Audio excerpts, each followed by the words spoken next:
সুপ্রভাত বন্ধুরা, আমি আজকে আপনাদের একটি অন্য রকমের জিনিস দেখাবো। এটি হচ্ছে রেন লিলি মথ ক্যাটারপিলার। ক্যাটারপিলার সাধারণত তো শুঁয়োপোকা থেকে আমরা প্রজাপতি পাই, কিন্তু এটি রেন লিলি মথ ক্যাটারপিলার, এটি এক ধরনের শুঁয়োপোকা, কিন্তু প্রজাপতি হয় না। এটি রেন লিলি গাছেই হয়, বর্ষাকালেই এটি দেখা যায়। রেন লিলি তো বর্ষাকালেই ফোটে।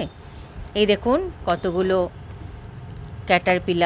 মথ ক্যাটারপিলার হয়েছে, যেগুলো গাছের পাতা খেয়ে নিচ্ছে, গাছের পাতা ফুটো করে দিচ্ছে, কুড়িগুলোকে নষ্ট করে দিচ্ছে।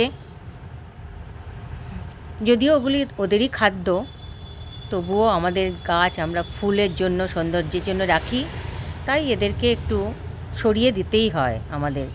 এরা থাকলে আমাদের গাছ আর অবশিষ্ট থাকে না, পুরো নষ্ট করে দেয়। রেন লিলি মথ ক্যাটারপিলারকে তাই আমরা একটু সরিয়ে দিই, ফেলে দিই। ধন্যবাদ বন্ধুরা। ভিডিওটি ভালো লাগলে লাইক কমেন্টস করুন।